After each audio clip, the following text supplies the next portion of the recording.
Hello and welcome to Texas Motor Speedway for the second part of our Domino's TYJ Preseason Thunder doubleheader. Hi atop the Speedway in the Inside Sim Racing broadcast booth.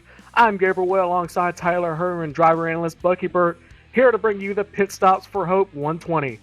Tonight is the last time these guys race in the preseason as the 2016 season kicks off next week. Tyler, with a little money on the line, how aggressive will these guys be going into tonight? Well, I don't know about you, Gabe, but if there's money on the line, I'm going to want to push myself to try and get some of that. I mean, there's not a single guy out here that's going to be thinking, you know what, I think I'll just ride around in fifth and just try and finish this one out. Everyone is going to try and shoot to get some cash here. They're going to be aggressive as can be. Yeah, it really doesn't matter if there's points on line or not. If you dangle a little cash in front of guys, they start racing hard. Now, Bucky, this being a preseason race, give us a little insight into drivers' mindset going into tonight. Well, I think that tonight, with this being the final preseason race, a lot of these drivers are really going to see how their cars handle at this racetrack. I believe this track comes up real soon on the schedule, and also how they race against these other guys. There are guys that are vying for position in this league, and if they don't make it, then they have a shot at running into the truck league, which we just finished up not long ago. I think that the biggest thing is just these drivers just need to run their own race, not race each other, but race the racetrack and try and get a good finish. Because it doesn't matter where you finish, as long as you actually just finish the race. That seems to be the key right now. Yeah, I was kind of thinking about that when you said it. You know, these guys, they can kind of treat it as a practice session because the setup really shouldn't change. There's no new build coming out for a couple weeks. So if this racetrack comes up on a schedule in the next couple of weeks during the season, the setup really shouldn't change. So these cars are going to be exactly the same. So yeah, they can kind of treat it as a practice session and kind of get used to the racetrack going into the season. Like you said, we had the truck race at Vegas a couple hours ago. A bunch of the players from that race are in here. Third place finisher or second place finisher Curtis Young, he is first on the board right now with a 27.749. Kevin Fetty, Steve Cunningham, Jeff Wilkie, and Mike Domino, they were all in that race. So these guys are very used to racing each other so far tonight.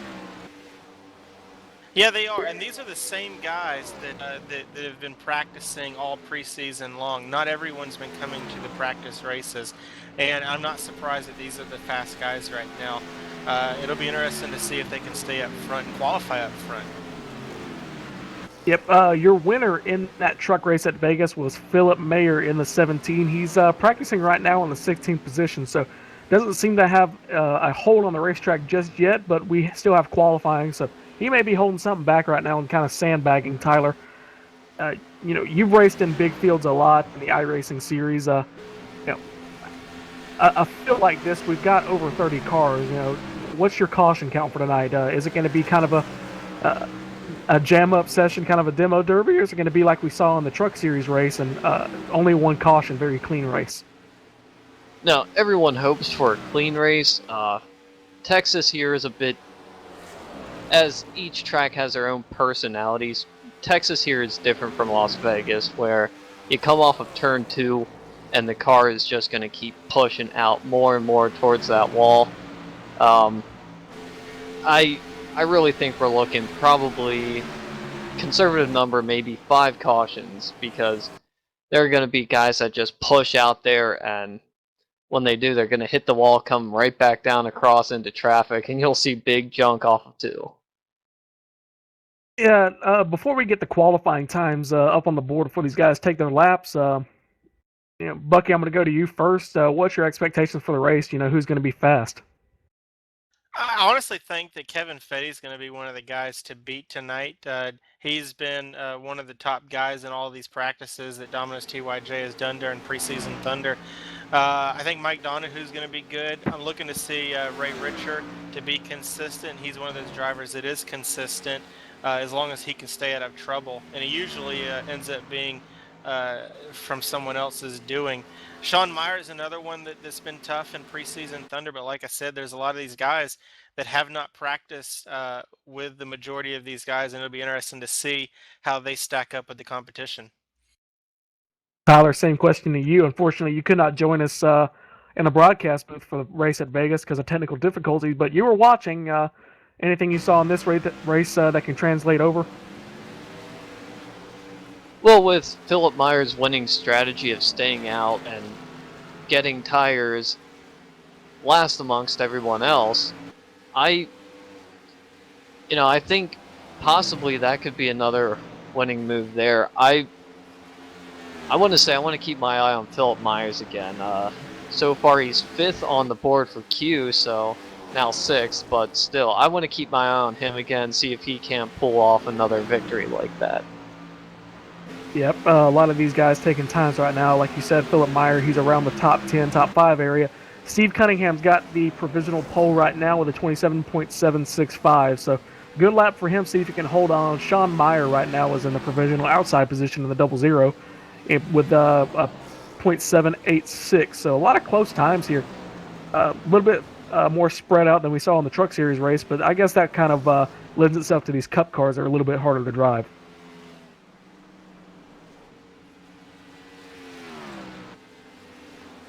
Yeah, well, the Cup cars, they of course have a lot more horsepower, but the overcast conditions right now, they're going to have a lot of grip in the track, so I don't think it's going to be too hard to drive the cars. It's just watching out for that push out of turn 2 before you hit the wall. That's, like I said, that's going to be a big thing to watch for. It's going to be a huge thing to watch for these guys. They may get a little overconfident going into the race. Get used to the setup, and then once it changes, still try and drive the car the same way it is, and then just kind of create problems there. Steve Cunningham's still on the pole, Bucky. Yeah, Steve has been a consistent driver. He finished 3rd in practice, picked up a 10th in qualifying. He's right there on the pole. But like I said, the guys, Sean Meyer and Kevin Fetty, those guys are going to be the ones to beat tonight, I think. All right, as these guys get their qualifying laps over and done with, and they're going to pull them onto the grid, we're going to go to your national anthem and the command to start the engines.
He's a guy, I think.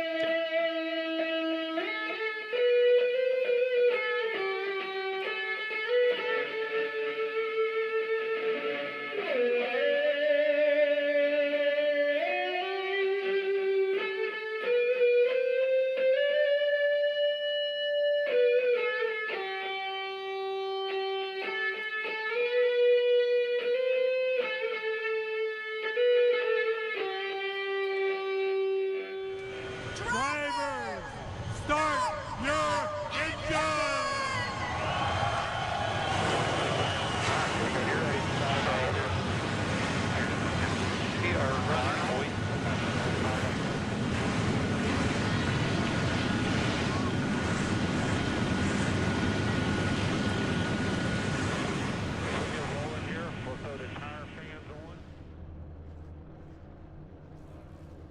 And that was your national anthem presented by Wesley Bryant. Great job singing. He does all of our national anthems. We're going to go ahead and run through all of your grid positions. First of all, you got the pole sitter, Steve Cunningham in the 86. He's on the pole. Sean Meyer on the outside in the 00. 94, Kevin Fetty. Bucky said he is the person to watch. He's going to start in the 3rd position. Gary Weston in the 4th position, Robert McFarland in the 5th position, Philip Meyer, your Vegas winner, in the 6th position, Mike Donahue, Brett Rogers, Zachary Duba, and Dennis Cook in the 10th position. 11th place goes to David Gainforth. Jeff Wilkley will start in 12th. Judd Danielson 13th. Chad Payne starts 14th. Curtis Young starts 15th. Justin Anderson 16th. Paul Fugate, he starts in the 17th position. Joshua Ramos starts 18th.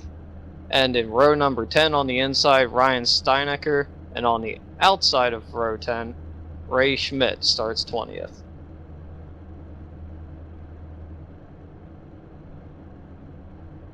Yeah, starting 21st is Marcus Potts, followed up with Lynn McNeese in 22nd.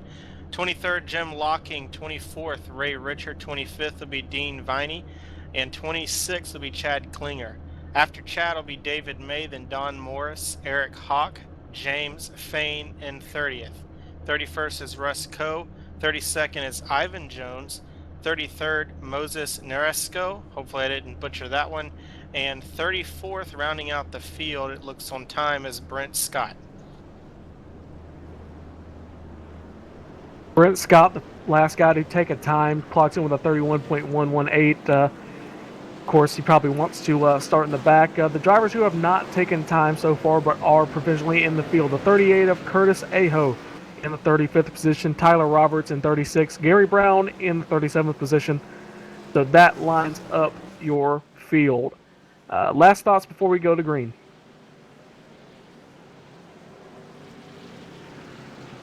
Well, as we go to green, it's gonna be 75% fuel here, so we're probably, if it goes green, probably looking maybe 2-3 stops here, but I have a feeling that the cars are gonna be tight all over the racetrack. It should be a good one to watch if this can go green. All right, Yeah, and speaking of... Oh, sorry, Bucky. No, I was just going to throw in there, it'll be interesting to see how these guys start, if they want to get racy real early or, try and just run their race.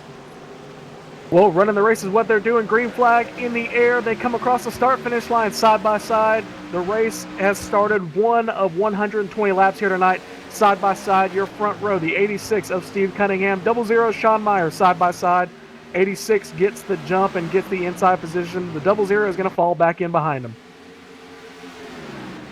Racing all the way down to turn 3, 86 has the advantage over the 00 of Sean Meyer and is pulling away through 3 and 4. Huge gap after the top 6 and some smoke coming off of 4. Smoke coming off of 4. We're going to have to look and see where that came from. Yeah, like you said, the 86 got a huge jump there off the start, and he was able to get around. Caution is out. Looks like the 22 of Joshua Ramos was the cause of the caution there. Just went around on the front stretch there, it looks like.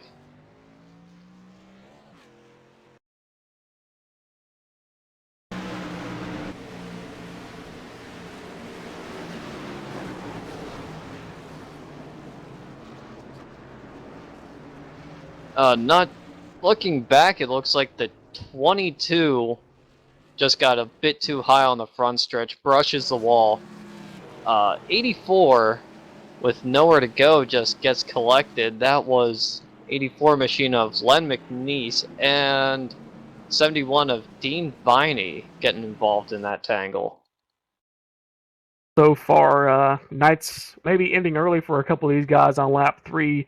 Now, Tyler, Bucky, will these guys pit with only a couple laps under green flag?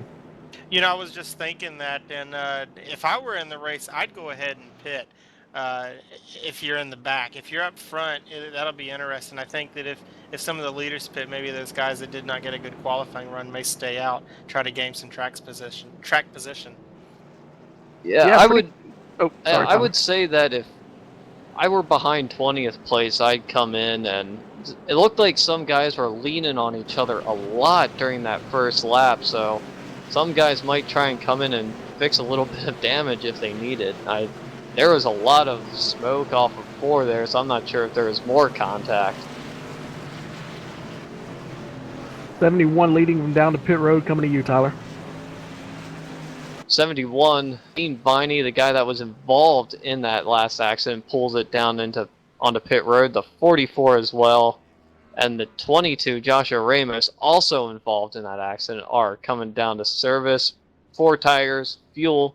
Even though it's only 3 laps into this race, looks like the 12 of Chad Klinger is going to lead them off of pit road now.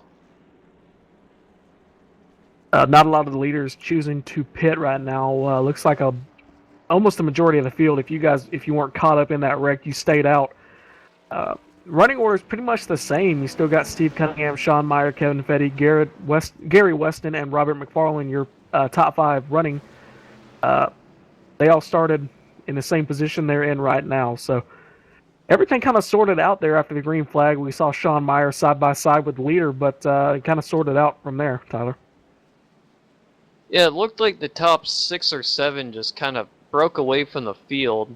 I think the 70, he didn't get that great of a start on going into turn 1 there, so he backed up the field a bit, but the top 7, they pretty much had their own little pack going, and then the rest of the field was maybe about a second off from them.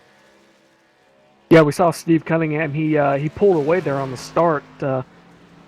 I only saw a couple of guys do that in the Truck Series race at Vegas. There was one driver that was able to get out. I believe it was Steve Cunningham. Either that or is the 85 of Judd Danielson. Either one of those. But these guys, they're all kind of equal in their talent. They're able to stay up next to each other and race side by side, and stay connected to each other. So anybody that's able to get out in front and kind of pull away, they're going to have a real advantage.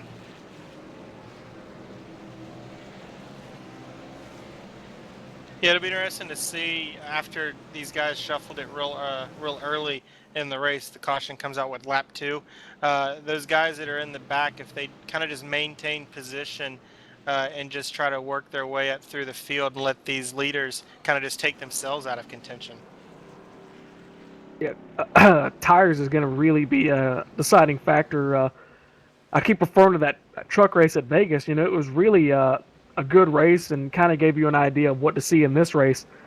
We saw Judd Danielson kind of short pitted and was able to get newer tires and kind of make up the time that he lost because he was losing it right before he pitted. But once everybody cycled out, of course, we had the 17. He pitted late, and he was able to pull out in front a lot. So it's going to be all depending when those guys pit. If you decide to short pit, if it's a couple laps after, you're going to be in a real good position. But if those guys stay out a long time, then you're going to be really, kind of really off the pace, because the tires will just wear out. Yeah, there's definitely a big speed difference depending on when people pit and also just how well people are at saving tires. Here at Texas, you're going to want to run the bottom in 1 and 2, but in 3 and 4, you pretty much have the entire track there to work with in the corner. And if you run up high, that's going to save some tires. All right. Lights are out on top of the pace car, and we're getting everybody lined up. 14's, he's laying back a lot. It's going to be interesting to see how much of a jump he really gets. But the 86 is going to take the green flag. 00 gets a great restart, and they're going to be side by side yet again as they go into 1. There's a huge checkup right behind the 17. I'm not sure if the 14 even knew to go there, but there is a huge checkup behind them. Some people getting into the back of others there on the start. Yeah, huge checkup back there, back in the pack. There's some contact between. Oh, we big got a wreck out of 4. Big wreck, guys. Big wreck. Big junkyard on the front straightaway. A bunch of cars involved. 5 to 6 cars there through the tri-oval, all smoking. That all started with the 17 of Philip Mayer there. He got into the back of, I believe, the 70 going into turn 3, stacked everyone up, and it was on from there. Just a huge wreck out of 4. Yeah, I was looking at the replay. Looks like the 70 actually came up, and there was just no room. They were going 4 wide there in the corner. It looked like. I think you just ran out of real estate. Yeah, they were trying to shove it 3 wide, like you said, coming out of the corner, and there was just no room. The top car, that was the 24 of Zachary Duda, he just kind of came in flying through there. Well, everyone sees the check up there. That's just a lot of impatience there by multiple drivers just trying to get around that. And no, it's early. We just got done with one caution that was real quick, and Oh, look. everyone just needs to sort of settle down right now. Yeah, I was looking back at the replay, and it looks like the 70 of Mike Donahue actually was on the apron. He was sideways, and when he came back onto the track, he was trying to correct it and just moved right up into lane of traffic. Yeah, I think that's what Tyler was saying. The 17 got in the back of him, and that put him sideways, and then he was on the apron. Everybody else had so much momentum; they were to speed. It just kind of jumbled everybody up coming off turn 4. Sorry, I missed that, guys.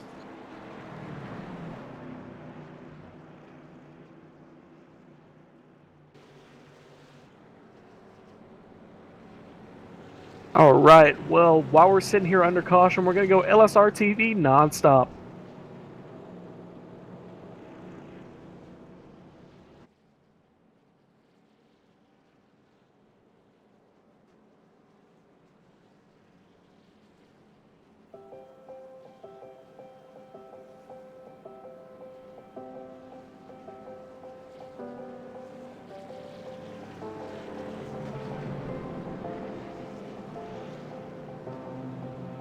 Trucking has always been a part of me. It started years ago when my dad and granddad were hauling vegetables to market in Liverpool. The family immigrated to Canada in the late 60s and settled near Alliston, Ontario. I bought my first truck in 1982 and Mercer Trucking was born. Today, Mercer Trucking has over 50 trucks and terminals in Toronto and Los Angeles. Our storage facilities at both terminals can handle any size of distribution needs throughout North America. We service the continental U.S., including Hawaii and Alaska. We run over 120,000 miles per month and some of the best equipment on the road today. We specialize in less than truckload shipments, show freight, we do rush team service deliveries, and haul your refrigerated or heated product. Our regular team service from Canada to California is second to none, and our staff and drivers are among the best in the business. I'm proud of our people and what they can achieve. Trucking is in my blood, it's my livelihood, and it's what I do best.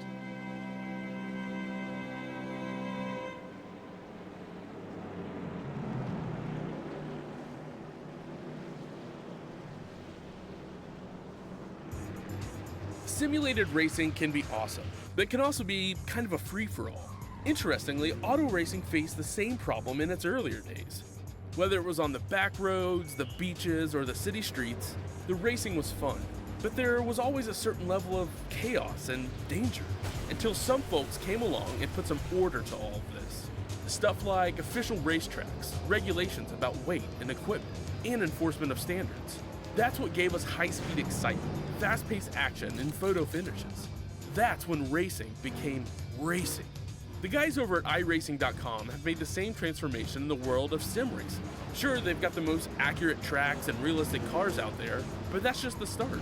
See, iRacing analyzes the performance and results of each driver in every race, so you can be sure you're always placed in races where the competition will be tight, and that those reckless drivers who ruin it for us all are kept in the pits. Not to mention that with over 45,000 active... And we're back just in time for the restart as they're lined up down the back straightaway. Pace car lights are out here at Texas. Let's see if we can get these guys calmed down. We've had 2 cautions in the first 10 laps. So, Tyler, like you said, we always hope for a green race, and hopefully you can get one here when we go back to green.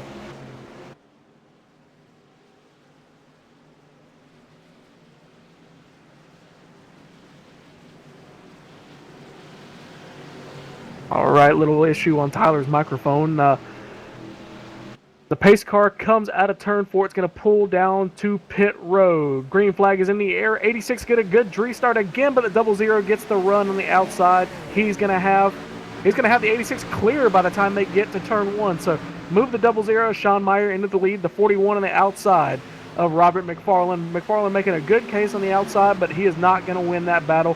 As the 94, Kevin Fetti also gets the inside position on the 41. Starting to shuffle in the back on the back straightaway. The guys in the back of the pack. I'm a little surprised that they're racing really aggressive right now after having 2 big accidents. Yeah, it looks like around the top 13, top 14, they've kind of settled it out, racing single file. And then back in the pack, they're kind of racing side by side, just trying to figure out where they are in line. So hopefully in the next few laps, they can kind of figure out where they are and, settle down. Looks like Robert McFarland's going to look to the inside. Oh.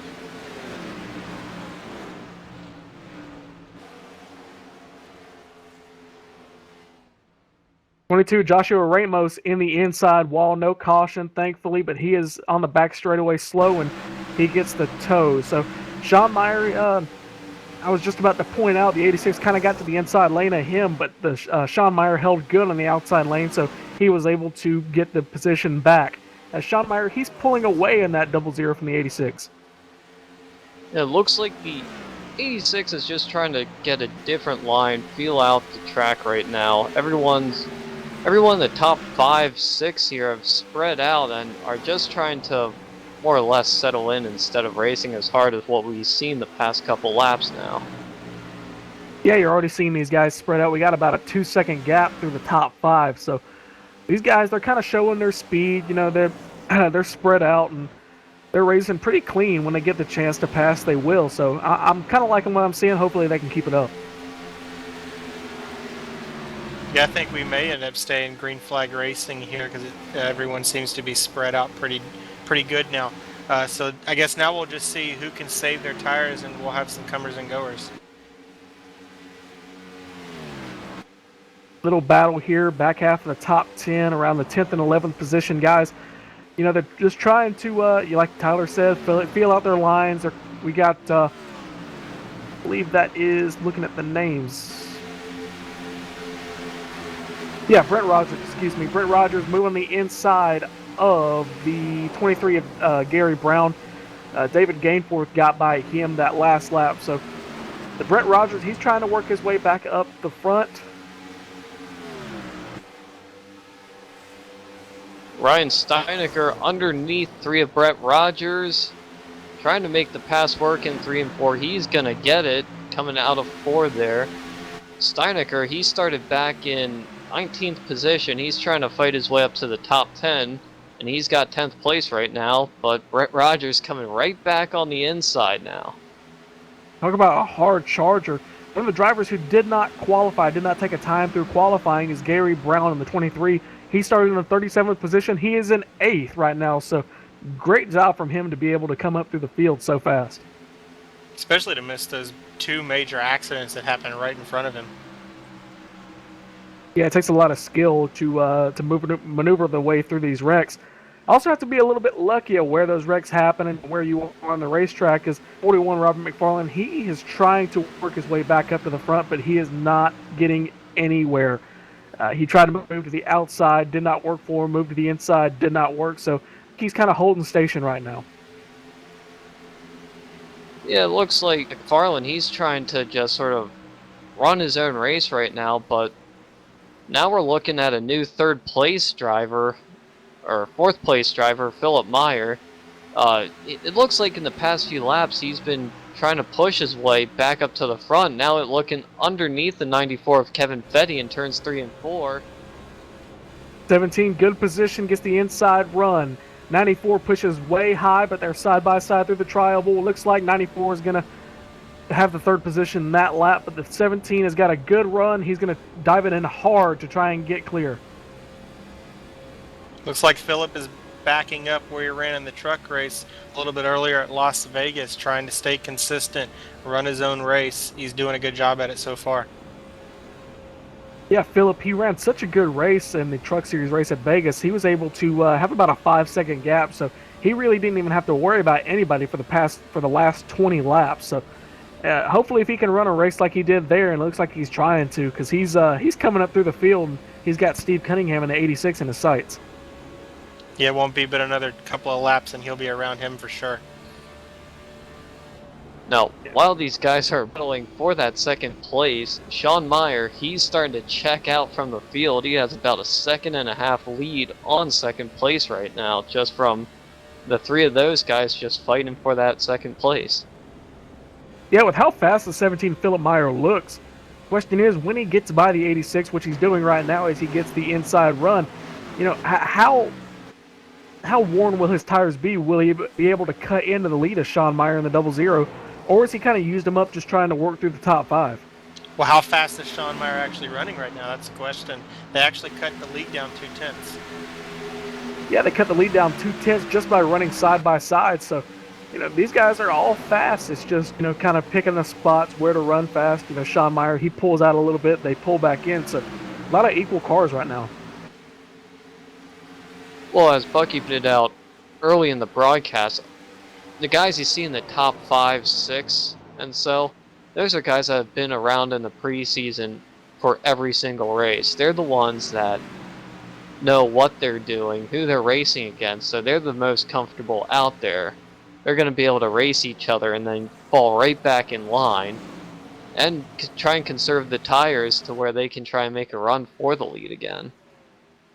Yeah, they always run with each other. You know, it just goes to show how these preseason races help you. They know each other's moves and they kind of know how each other will race them. You know, the guys that don't show up to the preseason races or only show up to a few of them, they don't really have that instinct to know, hey, I can race that guy hard because, you know, he'll give me the room or that guy's going to wreck me. They just don't know. And these guys like Sean Meyer, Philip Meyer, and Steve Cunningham, they all know it. Don't count out Kevin Fetty, though. Oh, we'd never count out Kevin Fetty in that 94. He's in the 4th position. Curtis Young right behind him in the 19 in the 5th position. Curtis finished 2nd in the race earlier tonight. So he's got some momentum. All these guys are running very consistently from race to race. Yeah, the entire top 5 there, I mean, those are the 5 that I would suspect would be up there. They're just, right now, just spreading out, trying to just get a feel for the car. And right now, Sean Meyer, I think he stepped up his pace now. He's starting to pull away even more from the 17.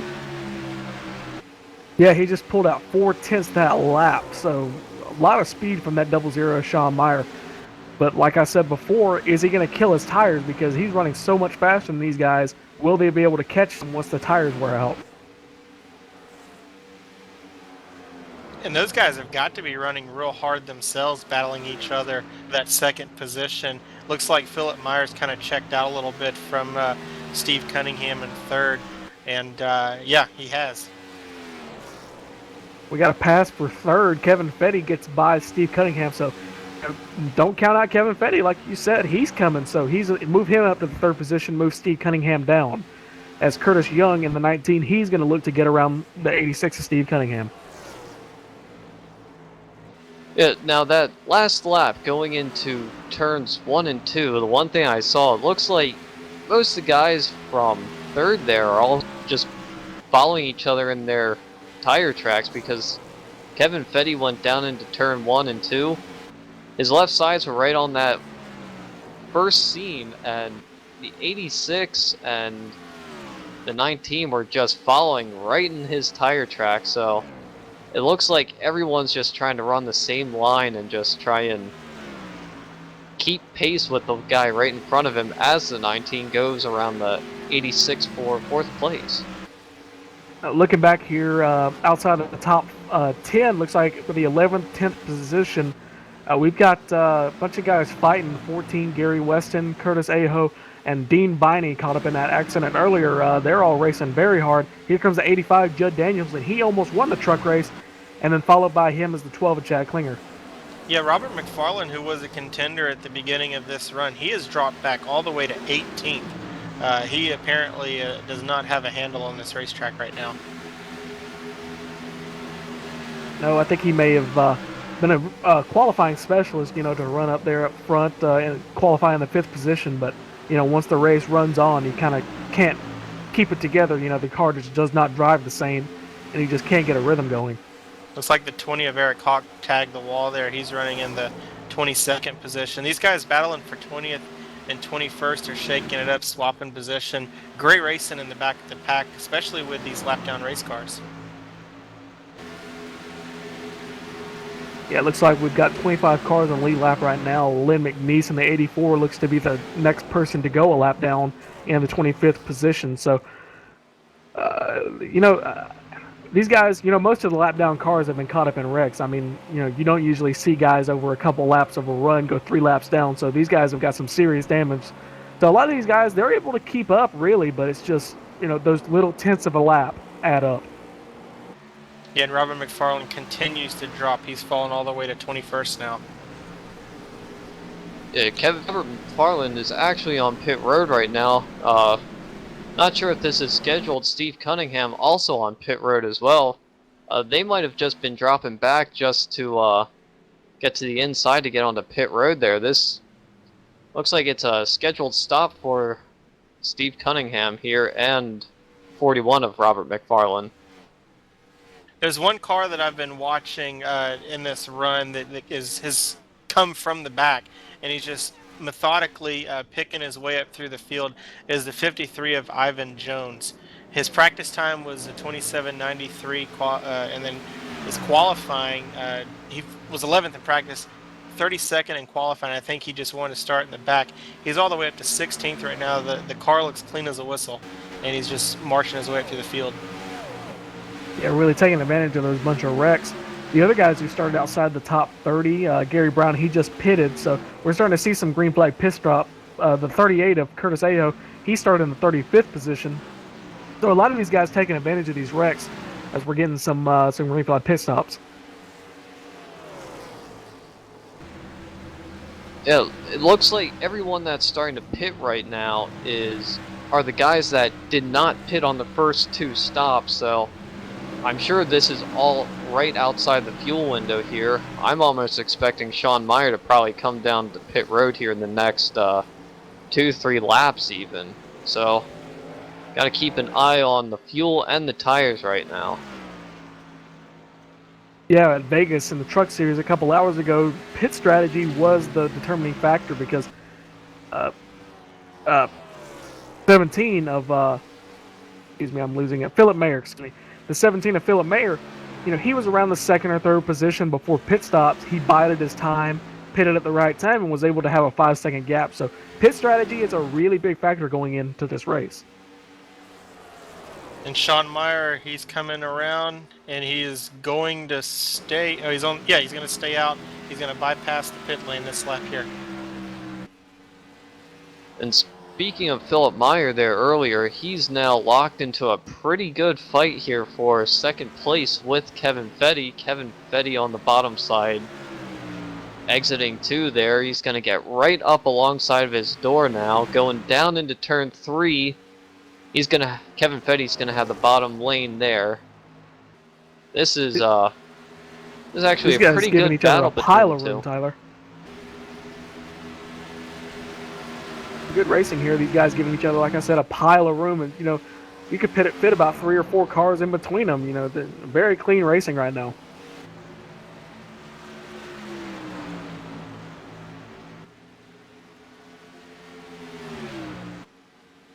I believe we're halfway now. We're a third of the way through the race. Third of the way through the race, should be expecting our one and only pit stop here in a few laps. If these guys have made it this far, we may see 1 or 2 pit stops depending on what the fuel load is. These guys run a 75% fuel load for this race. Sean Meyer, he's standing out a lot compared to the guys like the 14 of Gary Weston. He was up there in the top 10. They've short pitted, and then you'll see them make up time, and you may even see a bunch of these guys go to the lead. But depending on how new Sean Meyer and Kevin Fetty and Philip Mayer's tires are, they'll catch them and they'll pass them and they'll just run away from them, which is what we saw at Vegas. Surprising, they seem to be holding serve. It looks like Ben is on pit road, is he? No, Brent is he's a car with fresh tires. Is that correct?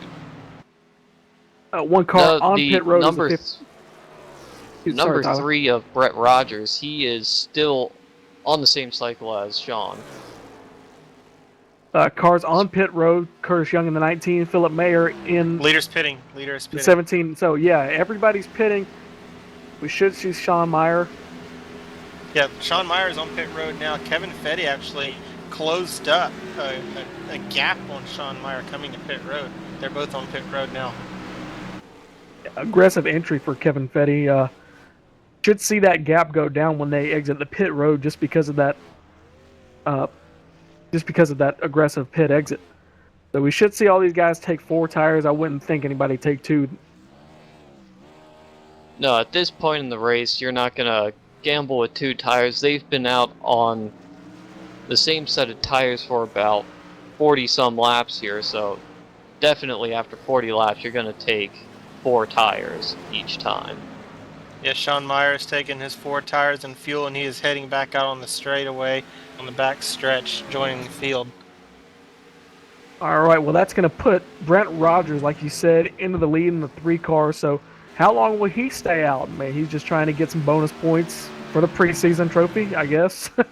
But he's staying out, so he's going to try and go for the longer pit strategy and have the fresher tires at the end of the run to make up positions. So, you know, he's had some good runs. You know, he qualified in the 8th position, so he does have speed. So let's just see where he comes out. Brent Rogers looks like he's coming to pit road this time.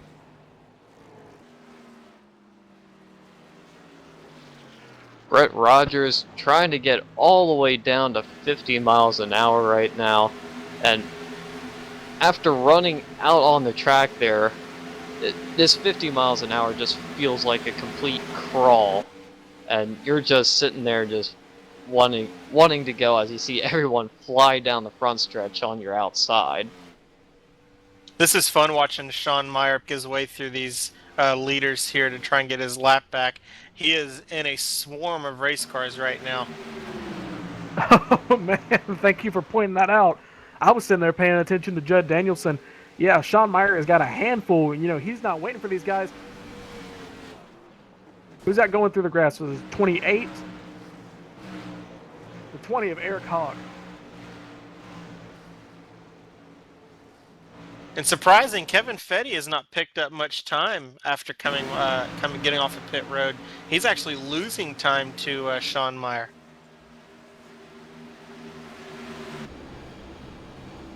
'20 of Eric Hawk looks like now sometimes on older tires, when coming out of turn 4 in that first kink in the dogleg there, sometimes that'll just throw the car sideways, and looks like that's exactly what happened to the 20. He got lucky there not to loop it around, and everyone else, they're lucky that he didn't pull out a caution there. Looks like he's just going to pull it off to the side and slow it down and try and get it going again.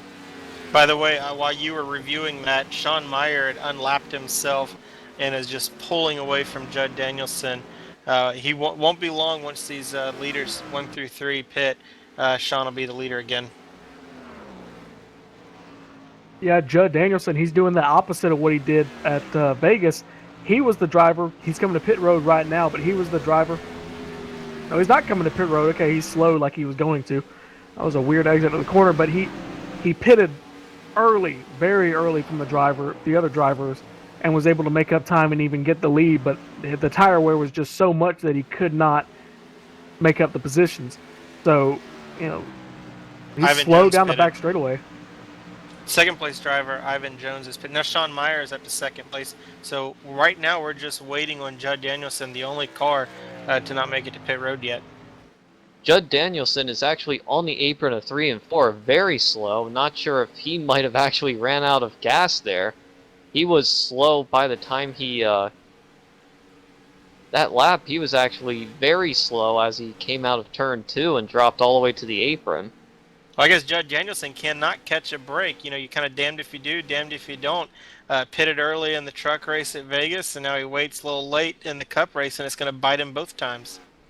Yeah, he was actually losing, when he was going down pit road, he was gradually losing speed. So, yeah, I think he did run out of fuel coming out of 2, so a heartbreak one for him. At least we kind of got an idea how long you can make it on fuel, so...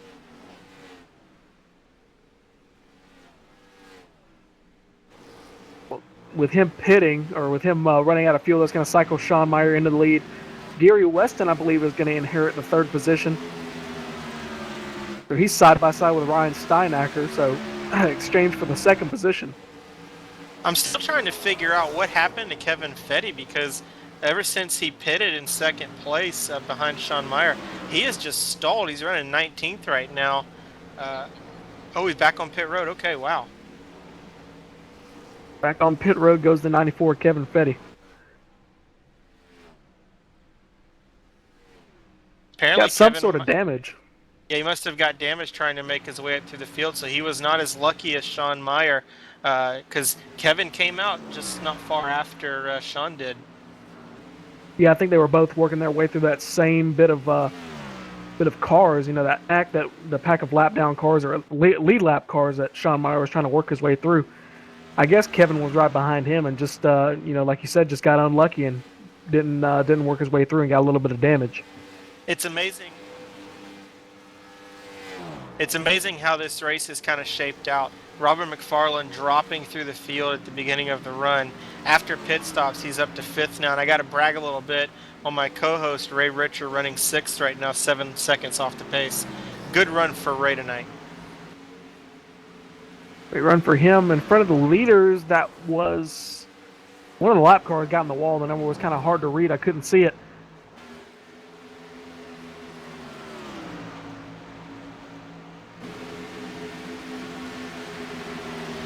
Looks like that was James Fain in the number 92, so he got in the wall in front of the Sean Meyer, the leader.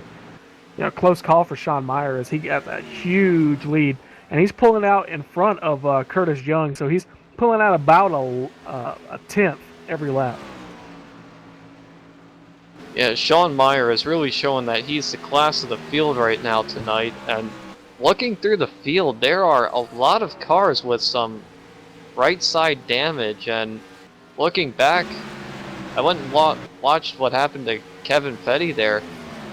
On the front stretch, he just got around some slower cars and just everyone stacked up, contact, and he got up into the outside wall. So really trying to navigate the field with slower cars and you're on fresher tires. It takes a great deal of patience just trying to plan out where you're going to move and trying to make sure that's the right lane that you need to be in at that time. It's a lot of, you have to plan ahead but also get lucky, just like Sean Meyer has been so far tonight.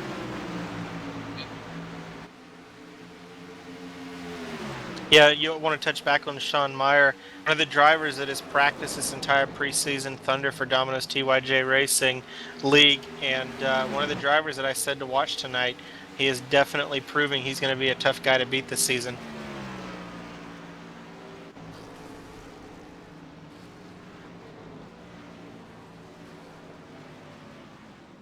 Caution is out here on the speedway, David May. And it looks like it was right in front of the leader, I think. I saw Sean Meyer come off the apron. Looks like the 88, he was coming out of turn 2 there, and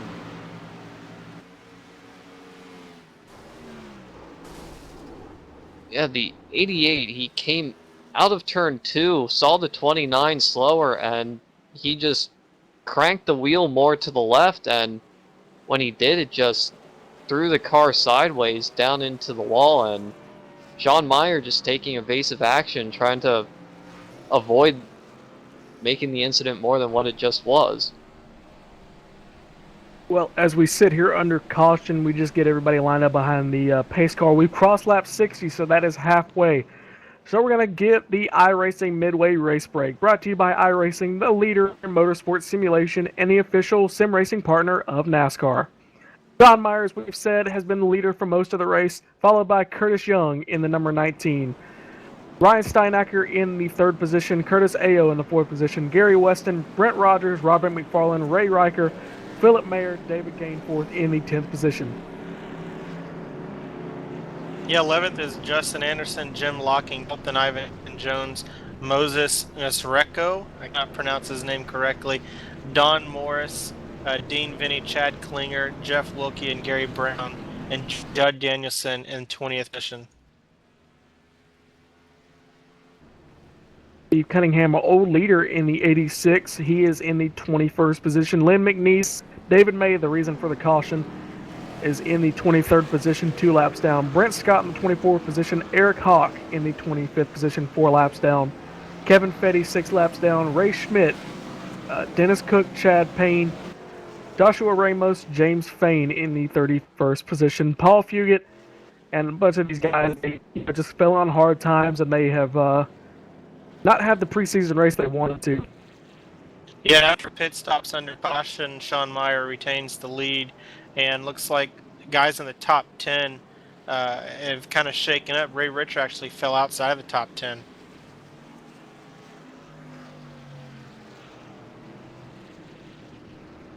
Looks like the biggest loser on the pit stops there was Gary Weston. Looks like he crossed the line the last time by in 4th place. Now he's going to be outside of the top 10 here. But as far as the top 5 goes, there really was no change on how they came in. Top 5 right now is Sean Meyer, Curtis Young, Ryan Steinecker, Curtis Aho, and Brent Rogers. Yeah, look at the Yeah, 38, Curtis. 100%. Curtis, he's in 35th, or he started in the 35th position up to 4th, so good race for him. While we ride here on the caution, we're going to go to a commercial break here on LSRTV 2.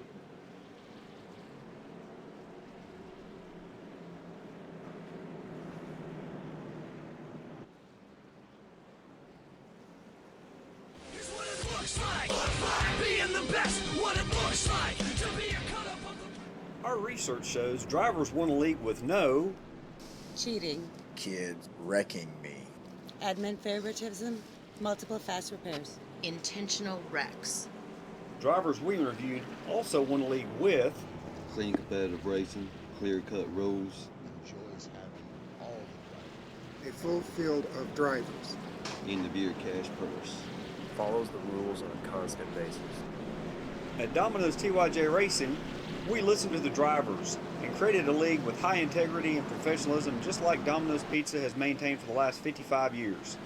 Claim your share of the over $3,000 purse by applying today at Domino'sTYJRacing.com for one of the few remaining Cup car rides or your seat in our action-packed truck series.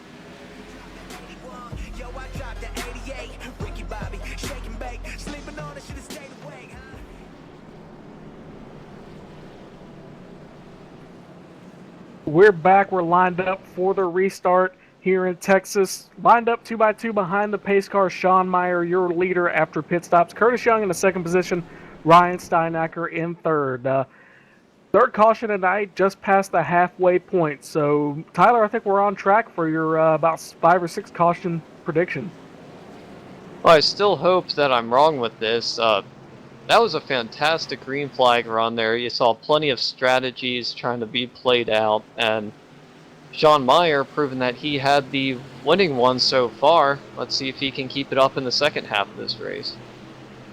Second half of the race getting ready to get underway. Pace car pulls down to pit road, lined up side by side. Sean Meyer takes off. 19 gets a good restart, but he's outside in the outside lane, so he's going to be... He's going to pull down to the bottom lane if the 48 of Ryan Steinacker is not there. 00 gets another great restart. That's been the key to his race tonight. I was just going to point out that Curtis Young, your 2nd place driver, they're shaking up in the back straightaway there. But Curtis Young running 2nd, was your 2nd place finisher in Las Vegas earlier. He's had a very consistent run here tonight.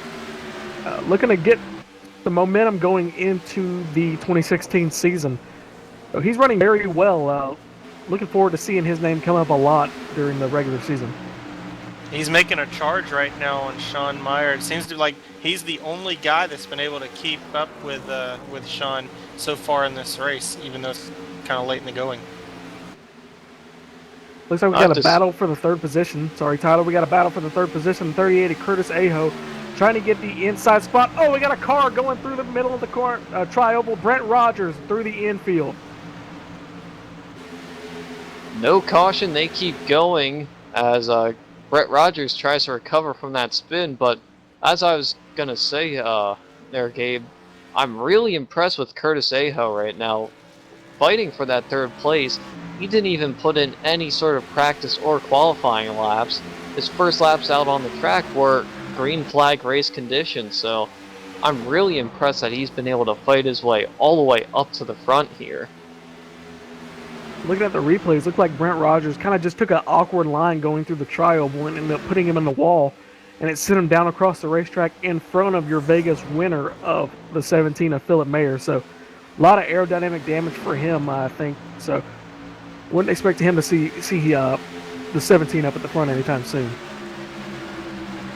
And Robert McFarlane is running in the 5th position. He was up front the beginning of the last run that we had and then fell back. It'll be interesting to see if they fix that problem that he was dealing with at the start of the run and he can maybe hold on and stay solid in the top 5. 19 of Curtis Young, he's hanging in there tough. These guys have pulled out a huge lead in front of the pack. So going through the tri-oval right now, Curtis Young in the 19, he's hanging tough there. Looking to see, maybe he'll make a run for the lead here in the next few laps if he can get close enough. It'll be interesting to see how Sean Meyer reacts to that because no one has been able to challenge him at all in this race so far.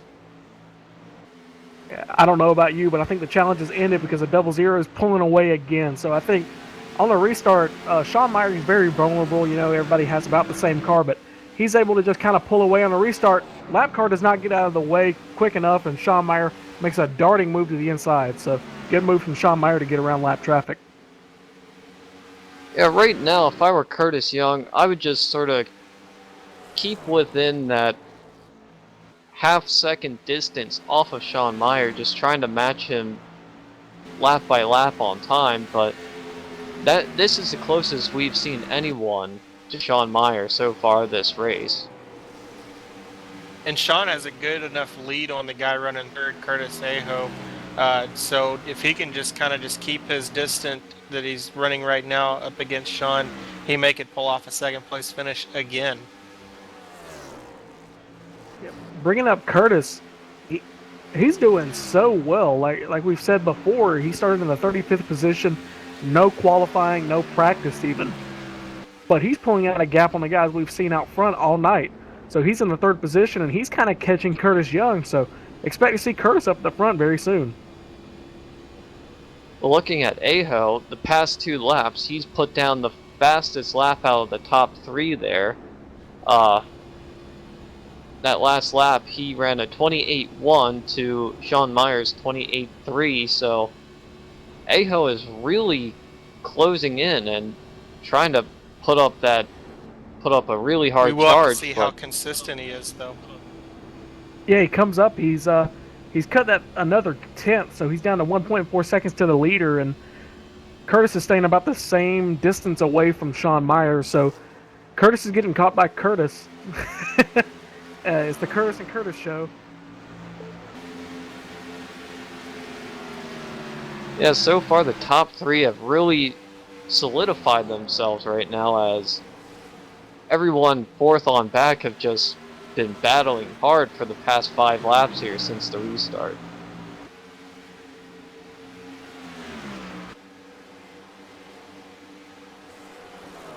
Battle for the 4th position, McFarlane, he's working his way back up to the front. He was on around the 19th position earlier, so he's having a great recovery right now. And behind him, the 17 of Philip Mayer, he was involved. He got his nose pretty much cut off by Brent Rogers a couple laps ago when he spun through the infield. So I'm surprised he's able to stay up here. Well, earlier in the event, Philip Meyer was actually involved in the second caution there because of the 70 coming across his nose. So Philip Myers has had a rough race so far with having contact, but still hanging on just right outside that top 5 is very impressive for him.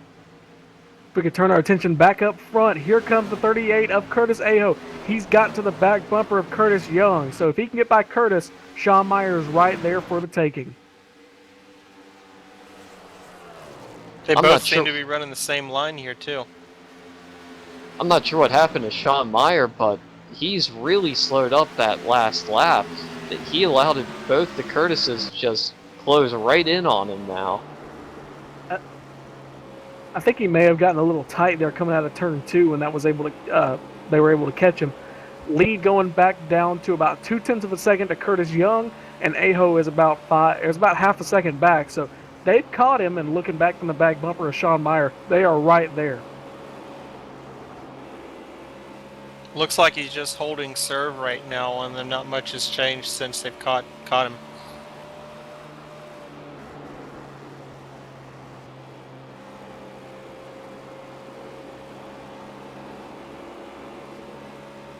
It's real interesting to see that they all pretty much seem to be running the same line.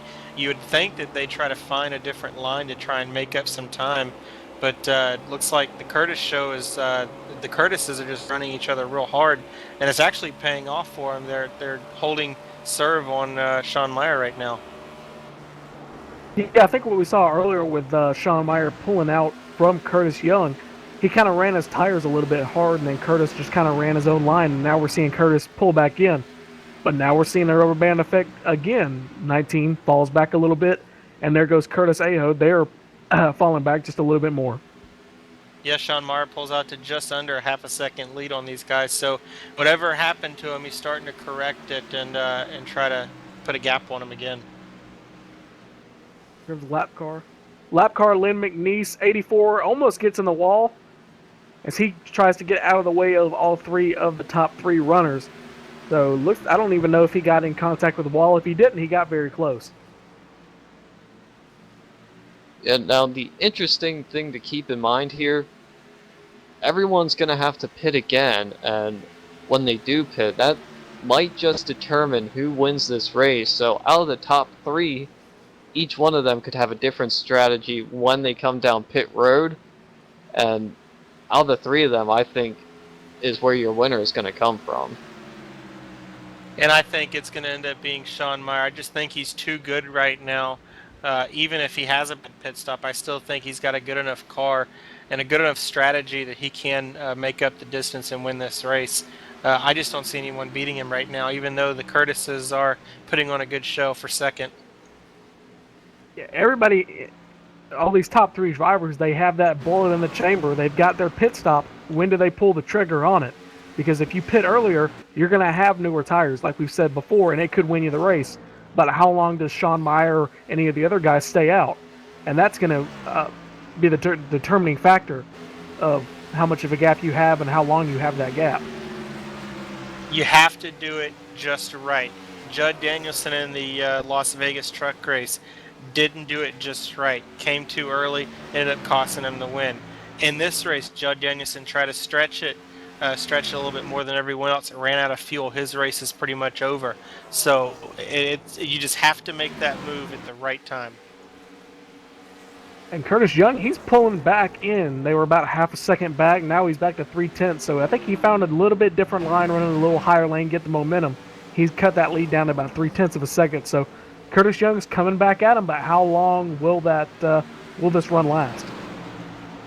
Now, Sean Meyer, he was one of the later ones to pit earlier in this race, so I'm not sure if he's going to try and stretch it again to about 40 laps. That would put him at about lap 100, 105 when we would see Sean Meyer pit, but some people might try and split this run right in half, which would be around lap 90, 95, which we might just see people starting to pit in the next 5-10 laps here. Sean Meyer. Oh, we got contact with the leaders.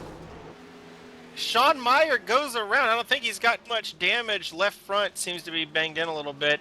This is just huge for Sean Meyer.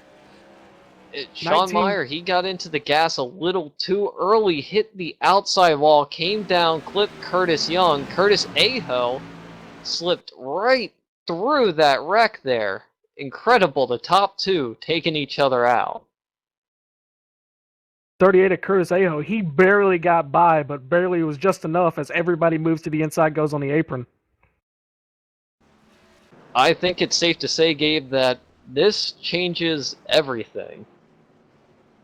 Changes everything. We've got a new leader and we've got a new set of tires because everybody's going to pit and everybody's going to be good to the finish, I think. So we're going to get a whole new race. Depending how much damage Sean actually got from this wreck determines whether or not he can make a charge back to the front. If he ended up not getting too much, I still think he can make a charge. But Curtis Aho, the guy that has just been consistent making his way up through the field with no damage, running in the lead right now, that may be your winner. Yeah, we haven't seen really damage affect a lot of people. Philip Mayer, he had a guy spin off the front of his bumper about twice, and he's been able to stay up with the leaders. So damage not really a factor depending on how much you get of it. Especially with Sean Meyer having the car of the field tonight, just to see how much damage he actually does have. We'll have to Sean wait Meyer and see. on pit road now.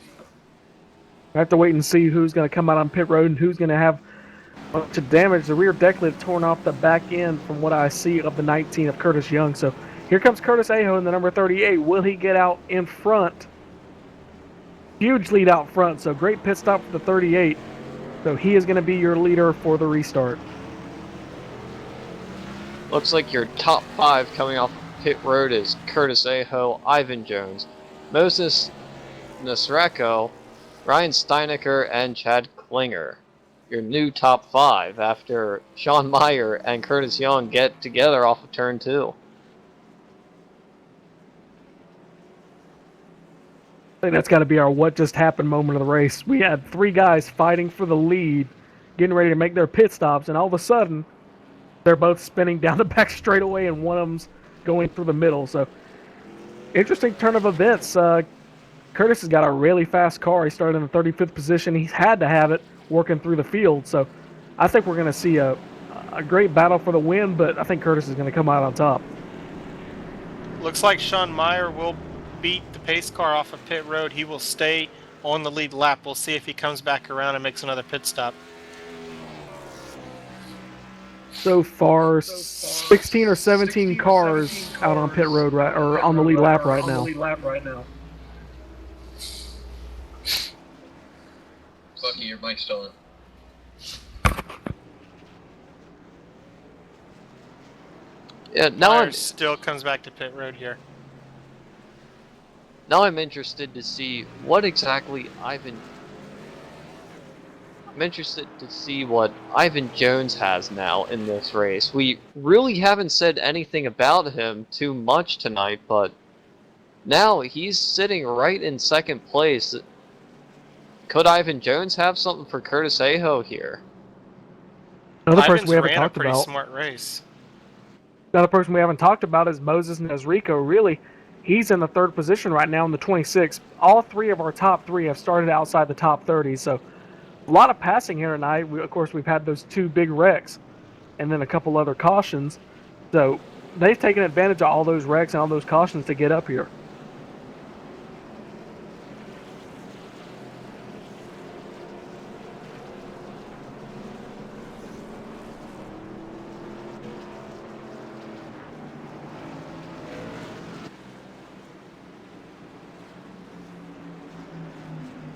Sean Meyer made another pit stop. He's back on the racetrack. He's coming back to pit road. Let's see if he ducks back down to pit again, and he will not. He will stay on the racetrack. No, he is coming back down to pit road to pit again. I'm going to try and get in contact with Sean and see how his car is. While he does that, the cars are lined up on the front straightaway, and we're going to go ahead and line them up side by side, on the back straightaway. We're going to have 31 laps to go here on the restart, so a short little sprint here in the race. Curtis Aho hasn't let a green flag lap all night, but he's getting ready to, as the 38 is on the front row alongside the 53 of Ivan Jones, 26 of Moses Nasreko, In the third position, Ryan Steinacker in the 48, and fourth, Chad Klinger in the fifth position. Hopefully this is going to be our last restart of the night. Green flag in the air. We are back underway here in Texas.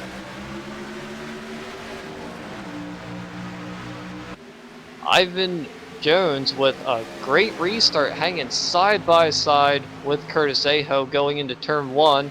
Curtis Aho now gets that gap off of turn 2, the bottom side being the place to be on restarts all night long. And looks like Ivan Jones will be right on the back bumper as they enter turn 3, go through turns 3 and 4. Curtis will pull out to about a 2-car length lead. Now the question is, will Curtis get a little too aggressive trying to pull away? And will he burn out his tires pulling away from these guys and allow the 53 Ivan Jones to pull back in on him later in the run? Well, I was able to talk to Sean Meyer there before we went to green.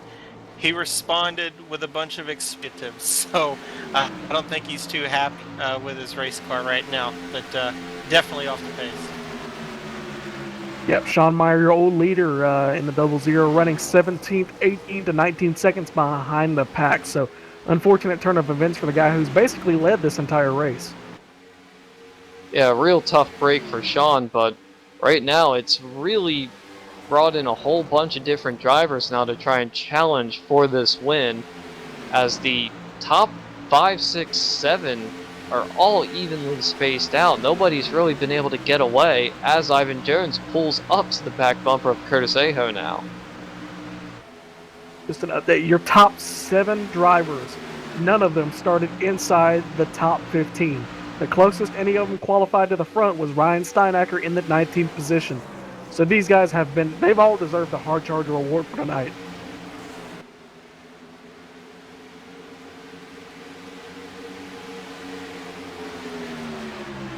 Moses Nisreko almost loses it out of turn 4 and stacks up everyone behind him now, as there's a big gap between second and the battle for third now.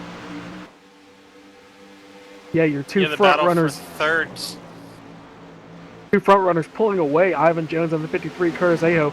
They've kind of checked out on the field. They're running about a tenth away from each other, half a second gap back to Moses.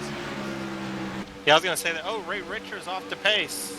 Ray Richer, I don't know what happened there, but he saves it though. And nope, he goes around. We're going to have a caution, big wreck. Ray Richer was not able to save it. I don't know who he collected, but looks like Ray's race is done. Yeah, it looks like Ray Richer tried to save the car on that apron, but just with all the dirt and dust down on the apron there, it's like you're driving on ice, and he just overcorrected and turned it right back up into traffic. Something you try not to do, but unfortunately that's what happened. Looks like the three main cars caught up in that wreck was the 44, of course, of Ray, and then the 15 of Don Morris, and your old race. He led down the back straightaway before getting taken out by a sideways Sean Meyer, was the Curtis Young. So unfortunate end to his night. Trying to get word now from Ray. I think that some of that had to have been an effect of the 3M car, the number 26 of Moses Nisreko checking up. I don't think those guys, because it was like from battle from 3rd to 7th right there, and I think maybe that might have had something to do with it. Going back and watching what happened to the 44, it looked like he tried to make a tighter turn in the second dog leg there, and it just made the car go sideways, cut it through the grass, and just getting on the apron down there is no grip there. Yeah, Ray said that everybody's down on pit road. Sorry about that. No, it's okay. I just talked to Ray. He told me that he's running the same line he was running all race long. Went into 3 and 4 and just lost it. Apparently, tires were not sticking to the racetrack, and he tried to save it, but apparently his luck ran out. Everybody's coming off pit road. The 38 of Curtis Aho. He looks like he's going to retain the lead with the 48 of Steinacker right behind him.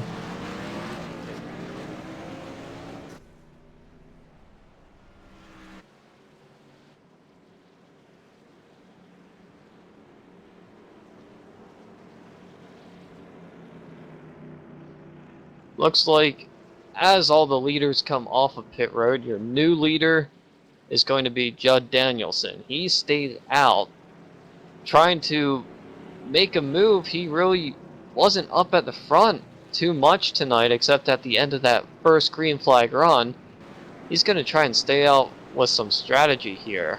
Also, what it does is trap down a bunch of guys a lap down to keep them from getting back on the lead lap with a wave around. And Sean Myers back in the top 10. This might not be over for him.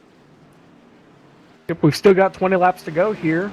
We should be about 18 to go or 19 to go when we get the restart. So plenty of time for some of these guys to work their way up to the front. And here comes Curtis Aho. He's coming up to the front.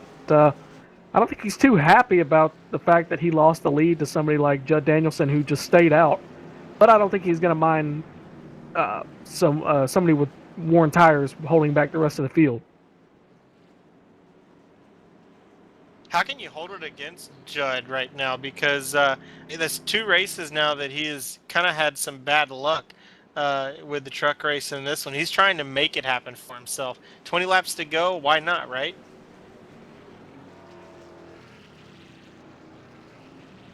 But I think he's kind of putting himself into the same situation as last time because he was able to have the lead, but his tires were so destroyed that he was overtaken within about 5 or 6 laps. So he may be in the same situation as last time. I think he may be just trying to get as good as a finish as he can because he's been running around the top 20 the entire race.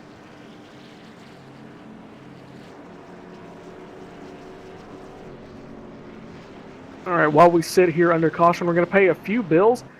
Start off with the series sponsor, Domino's. With Domino's new Piece of the Pie rewards, you can earn a free pizza after just 6 online orders of $10 or more. Sign up at www.dominos.com/rewards. Domino's, oh yes we did. And Bucky, I think you're going to be a fan of this next plug. The Bucky Burt Show, airing on Monday nights at 8 p.m. Eastern from Charleston. Listen to all NASCAR talk from last week and hear the info from the insiders of the sport. Check it out at thebuckyburtshow.com. Well, it's actually BuckyBurtRadio.com, but I appreciate the plug. All right. Whoever gave us that publicist needs to be fired. Whoever wrote that advertisement. I'll get to the bottom of it. All right, you get to the bottom of it. This show, yeah, well, I was going to say, speaking of the show, the winner of this race will be a guest on the show come Monday night.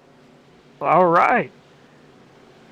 Well, I'll tell you what, you get to the bottom of it, but first let's watch some racing as we got Judd Danielson on old, and when I mean old tires out there on the front inside row.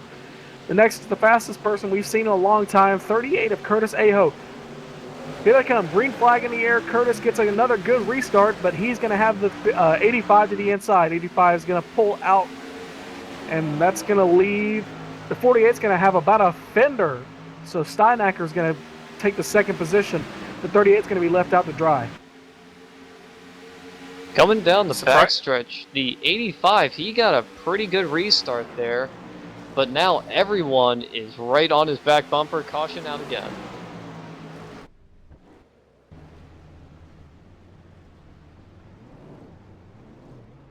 Looks like Kevin Fetty is the part of the yellow.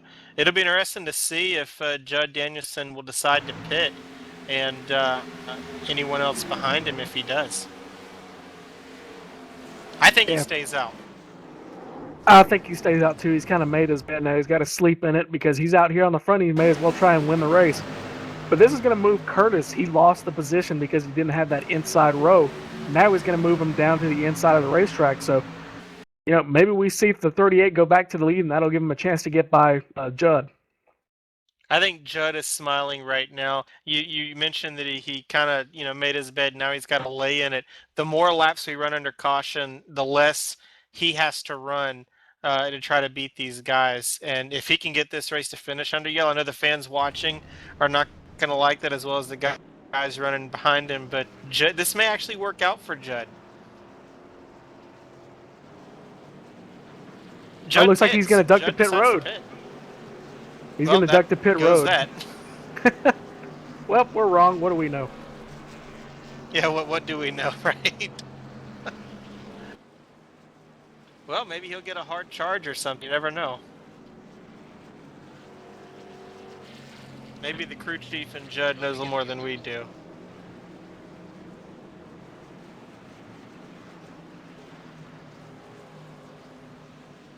Well, before we get back racing, we'd also like to thank the race sponsor, Pit Stops for Hope. They're combating childhood poverty. Great cause for them. And also, we're gonna have the moment it clicks photography. Excuse me.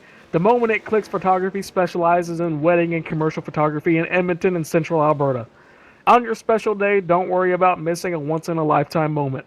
We've captured the moments you share forever. The moment it clicks. All right, that should do it for the sponsors. Now we can just watch some racing.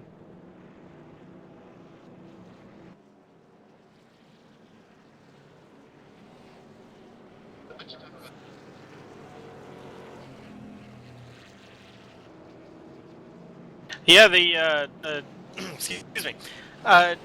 The Domino's TYJ, this is the final race, a preseason Thunder race before the season gets undergoing. It's interesting because at the beginning of this broadcast, we talked about guys that we thought that were gonna be contenders, and none of them are up front right now. And that just shows you how exciting and diverse this field of racers are here at Domino's TYJ and what this season is going to bring us. So the season will start next week here, and every race will be broadcasted live on LSRTV, and not one driver is a favorite to win it all. All of these drivers have a shot to be in victory lane before the season's over with.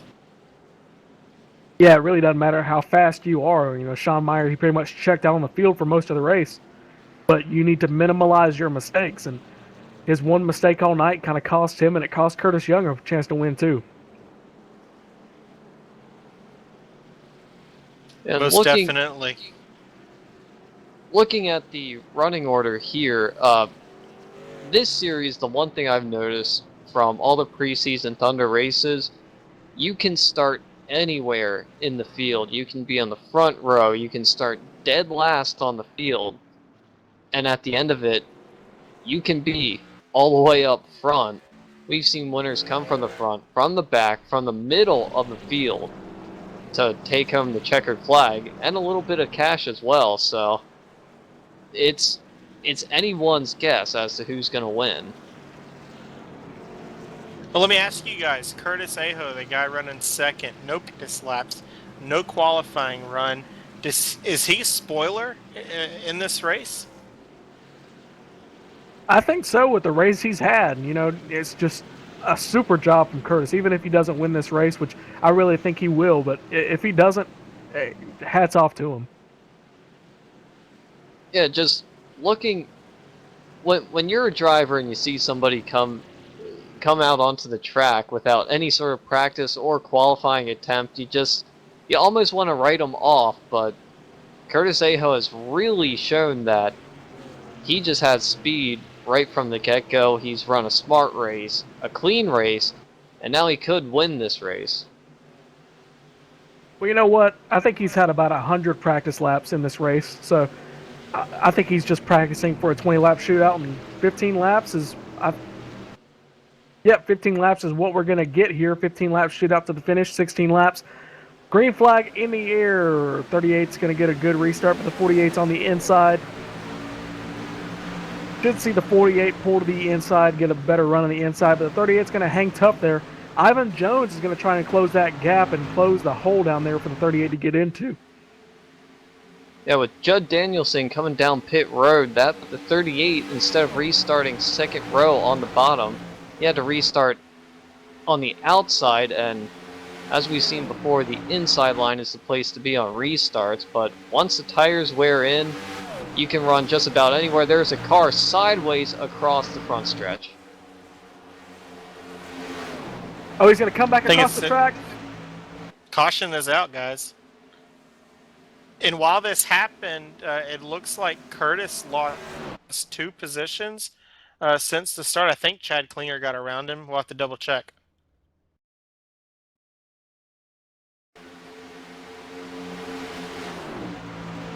Now that is the second time tonight we've seen somebody lose the car third time, lose the car on the front stretch, and the second time they've actually come right back up across the track. So when somebody loses it, there's almost nowhere to go. Yeah, you kind of you kind of try and slow down, but your momentum, you just don't have that banking to hold you up to speed, so you just go straight, and that's what causing these wrecks. And right before that caution came out, I was just going to make a statement. It was very important that Ivan Jones on the 53 was able to get ahead of Curtis and keep him in third, and that caused Chad Klinger to get around Curtis. So when we go back green, if it stays the way they are right now, Curtis will restart in fourth up top, and he's got to get around some pretty good race cars right now late in the going if he's going to have a shot to win this thing. Well, I think timing and scoring, it scored Curtis in the third position, so that's going to move him to the inside lane. Oh, okay, looks like my timing did not refresh. I apologize.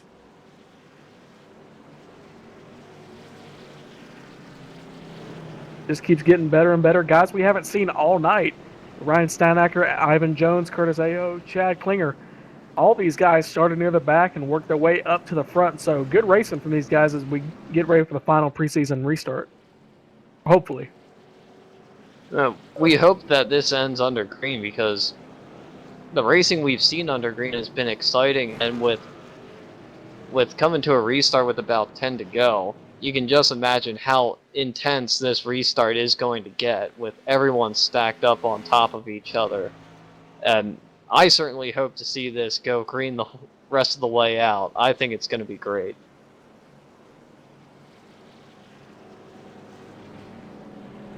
Yeah, Sean Meyer, the guy that dominated this race before that last caution, he restarted in the top 10. He's fallen out as of right now. So apparently that car is not as good as it was before his accident.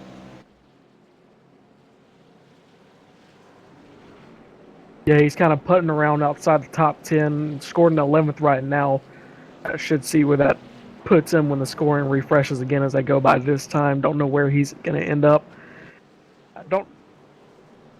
We're going to go ahead and roll through the top 10 before we get to the restart.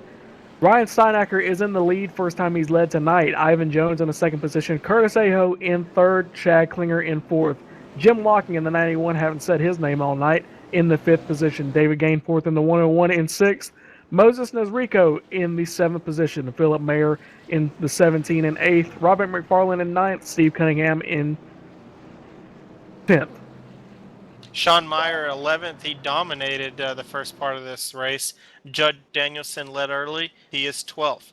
13th is Brent Rogers. 14th, Gary Weston. And 15th, rounding out the leaders, is Gary Brown. Now, going back through the field, the rest are a lap down or more. We have Len McNeese in 16th. Brent Scott sitting 17th, 3 laps down. Eric Hawk, he's been involved in a few incidents tonight. He's in 18th, 4 laps back. Dean Viney, 19th. Dennis Cook, 20th, 10 laps off the pace. Just got word about Sean Meyer. He said that the car is just not what it was earlier. He's just not comfortable with it. He's able to stay with everyone, but he's not comfortable enough to work his way up through the field. So Sean Meyer is not going to be a threat here in the late going.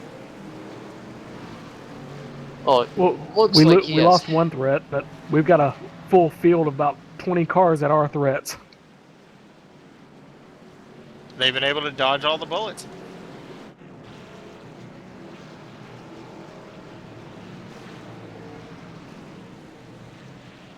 I think this race is going to end up going to Ivan Jones. I mentioned earlier he was just picking them off one by one. His car looks clean. I just think he'll, in a heads-up run against Ryan Steinacker, I may be wrong, but I think Ivan Jones is the guy to beat. He's going to get a good restart, I think, here. Well, Ivan Jones, he might have a car to beat, but on this restart, we've seen the inside line take the positions away each time. Curtis Aho, he's going to have a very strong chance to get to second place, but from there, it's just having it go green the rest of the way for him. I think a lot of it is a lot of these drivers do not want to get the black flag. And here we go, green flag's back in the air. Ivan Jones gets the start. Outside lane finally gets a good restart. Can he hold it there on the outside lane? He's going to run way wide, but he's going to have room on the inside of the racetrack to pull back in. The 38 gets back around the 12-car Chad Klinger, so move the 38 back in third position. Everybody kind of holds station there for the top 5 as the 12 trying to work his way back up front. 58 of Ivan Jones, or 53 of Ivan Jones, rather. He's moving around trying to find a lane as the 38 comes up behind him. 48 looks like he tries to block him. Ivan Jones is going to look on the outside of him. 38 looks like he's trying to follow, maybe not. Ivan Jones loses that battle, and the 38 of Curtis takes second. Ivan Jones really threw the car down into turn 1. And he wanted to hold tough on the outside of the 48, but they're sliding behind. I think they hard saved it impact. Here. No caution. I think that Sean is Meyer's the going around on the front stretch. Yeah, we have a caution. Sean Meyer. A couple of cars, Jeff Wilkie, Sean here. Meyer parked on the outside of the kink there in the tri-oval. It looked like the 101 was the one that made huge contact on the outside, just a heavy, heavy hit.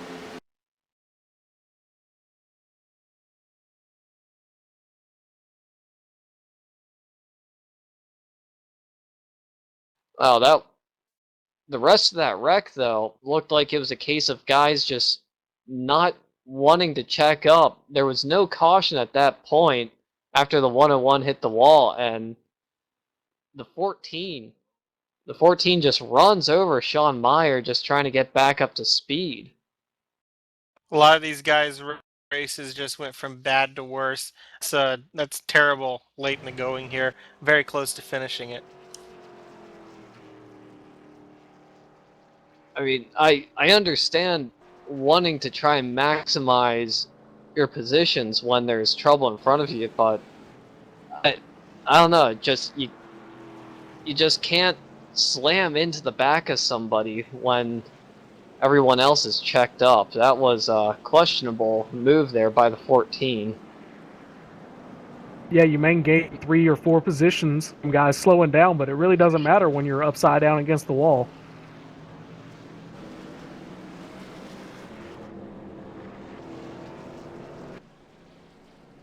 So now it looks like we're going to have a shootout at the end. We're going to look at maybe 2 or 3 laps to finish this one out.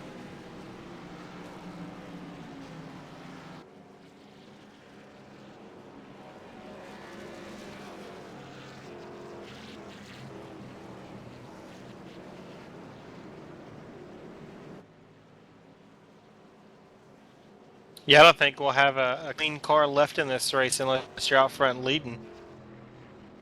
But then again, we saw the leaders take them. Yeah, I was going to say even then we've seen the leaders take each other out. We've already seen 3-4 huge wrecks in this race. There's still plenty of time left to see if there's going to be another big one here at Texas, but we're going to have a classic Texas shootout here to finish this race off.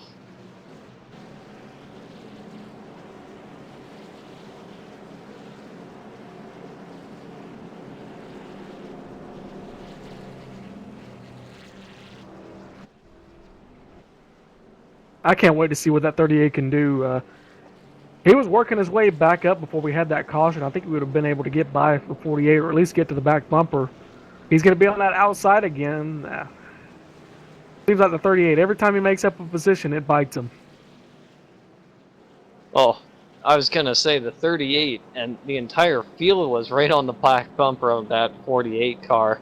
Not because of a lack of speed, but now it's go time for everybody. They want to try and win this race, win some cash, and really end this preseason thunder on a high note. And whoever wins this race or whoever does really well in this race, everybody's going to remember their name, not just going into the season, but going into Texas when they come here. They're going to say, hey, that guy kicked the crap out of us, so we need to look out for him.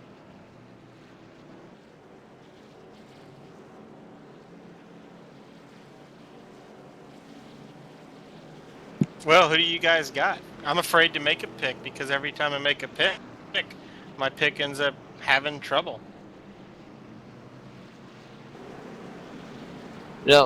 I've been singing the praises of Curtis Aho all night, but with this late in the going, I'm going to say Ryan Steinecker. I think he's going to get it done here because he has the position on this restart.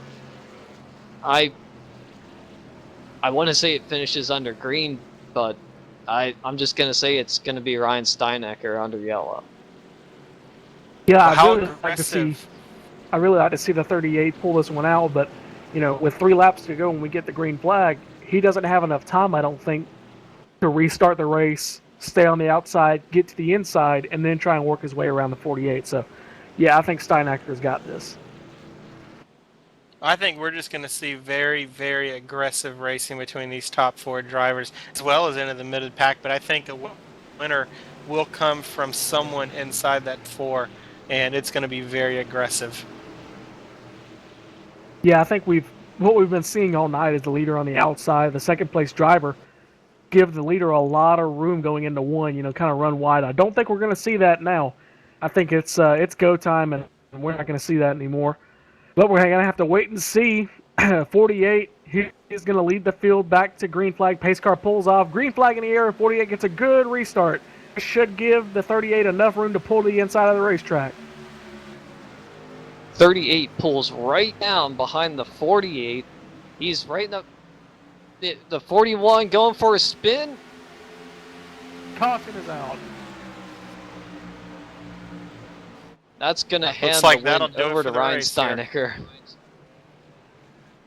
Yeah, It's well, over. We said these guys are going to be aggressive, and that's exactly what happened. Aggressive enough to where it causes a caution. Ryan Steinecker gets the win, guys. Tyler, I think I need to take you back to Vegas because you guessed that perfectly. I think after my Well, I got a technical little bit right with difficulties, I have to stay aggressiveness. away from Vegas.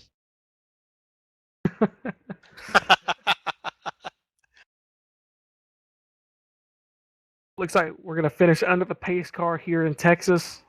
Still a great race. Unfortunate we can't get to the green or finish under green.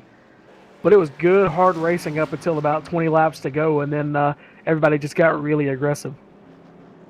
And even though this race finished under yellow, you cannot say it was a disappointment. We saw a lot of great racing. We saw a guy that looked like he had it all locked up until a mistake was made, and a guy coming from behind. Your winner qualified 19th and was able to get the win, but the impressive story is your second place finisher, Curtis Aho in the number 38.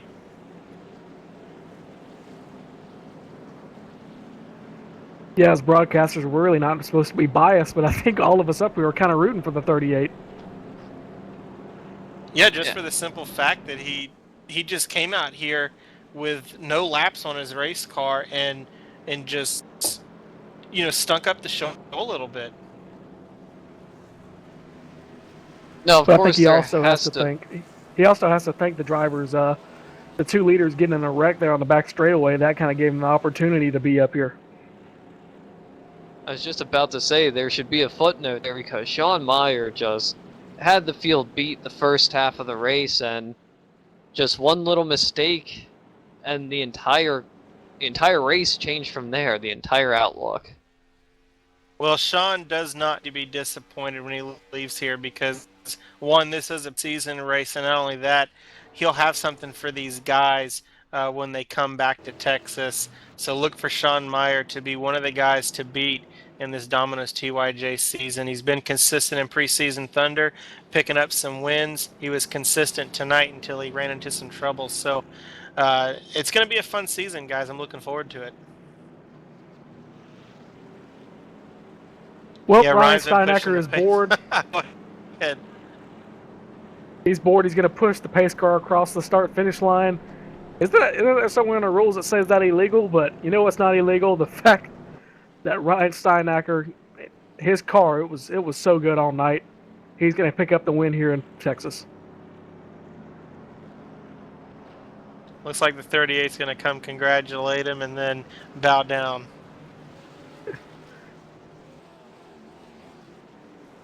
Good win for Ryan. It's good to see him. One of the guys that's been a part of the league since it started, showed up to the preseason Thunder races. He designed some of these race cars for people.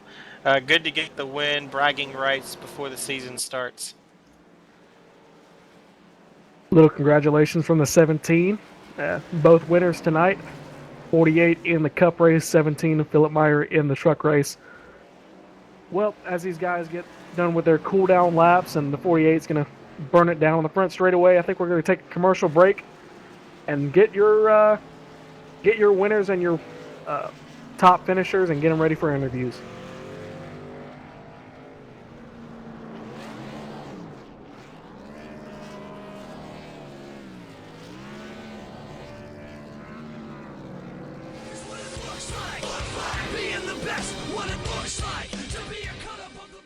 Our research shows drivers won a league with no cheating, kids wrecking me, admin favoritism, multiple fast repairs, intentional wrecks. Drivers we interviewed also won a league with clean competitive racing, clear-cut rules, enjoys having all the drivers, a full field of drivers, end-of-year cash purse, follows the rules on a constant basis. At Domino's TYJ Racing, we listened to the drivers and created a league with high integrity and professionalism just like Domino's Pizza has maintained for the last 55 years. Claim your share of the over $3,000 purse by applying today at dominostyjracing.com for one of the few remaining Cup car rides or your seat in our action-packed truck series.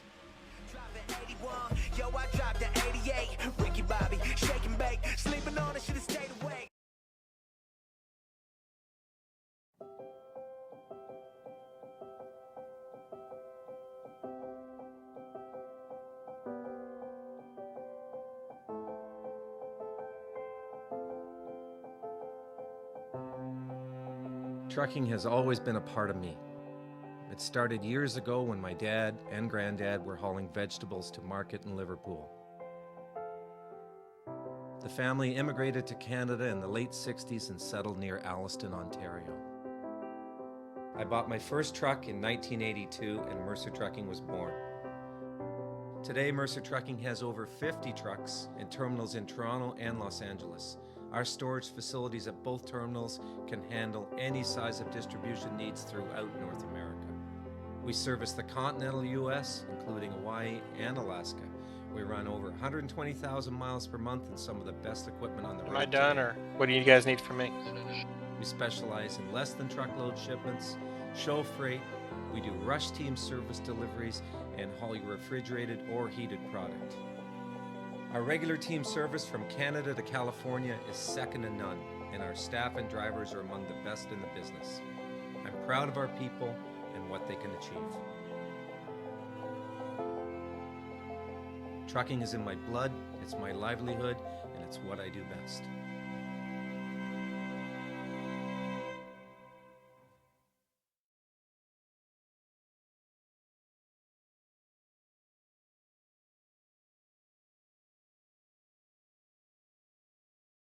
And we are back here in Texas Motor Speedway. Checkered flag has flown, and we are done here for the doubleheader in the preseason Thunder. But you know what? We have a winner, and that man is Ryan Steinacker. I'm down here in Texas Motor Speedway Victory Lane. He's been shooting those 6 shooters, and he's got the cowboy hat on. Ryan, great race tonight. Hey, thanks. The track position definitely paid off at the end. Yeah, we didn't see you up front for most of the night. You started in the 19th position, and you were just kind of methodically worked your way back up front. After the leaders kind of took each other out, you were right there to pick up the pieces, and you ended up in victory lane. Yeah, not afraid to say I was not the fastest car tonight, but yeah, when those guys took each other out, I was like kind of pretty shocked about that. But I was getting on the old tires, and I guess that's what happens when you're racing. Now, we saw a couple cautions fly there toward the end of the race. Did you want to see those cautions so you didn't have to race those guys, or were you kind of thinking, let me get to the finish already? A little bit of both. I felt pretty confident once I got in the front there. The bottom line, as long as you could protect that, you were pretty good. But I was not sad when they flew. Now, was anybody up there you were really worried about? Yeah. I can't remember there was a blue car right behind me, and he kept starting on the outside. So I knew if he was behind me, he'd have a shot. And that'd be the 38 of Curtis. Yep. And he dropped down behind me right there on the end, but that caution saved us, I think, from bumping a little bit, maybe. All right. Well, congratulations on the win tonight. Who gets it done for you on the racetrack? Got to thank Domino's and Domino's TYJ Racing and all the admins over there. They're doing a great job, and glad to win this race here on New Year's Day. Hope everyone has a good 2016. I got to thank my spotter, Patrick Elhofer, and Zach Duba. He crashed out and climbed up on top of the box and called some shots. All right. Well, let me be the first to congratulate you on the first win of 2016. Ryan, congratulations. Thanks, guys. Have a good New Year.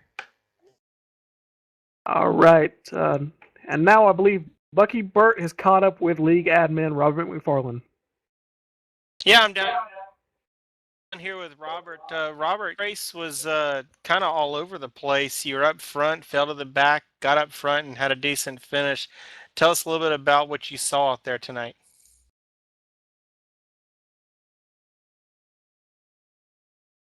Guess we're having some connection issues with the mic here.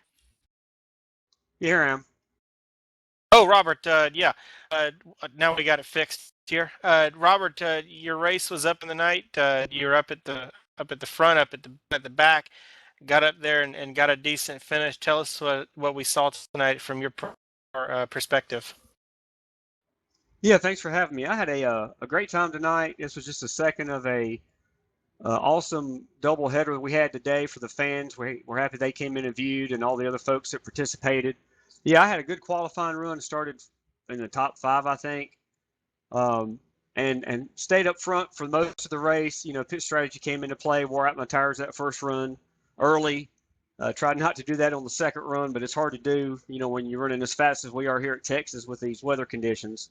But I had a blast there at the very end. Kind of got 3 wide on that last restart. Me and a guy got together and caused that last wreck. I'm sorry for those guys that I was involved in. I should have given them a little bit more room. But overall, we had a great time in both of the races, and I had a lot of fun myself. Now that we've finished up our preseason Thunder, the first official season of Domino's TYJ Racing League, both in the trucks and the Cup side, are going to be getting underway here real soon. What are some of your expectations going into this league in this season for both leagues?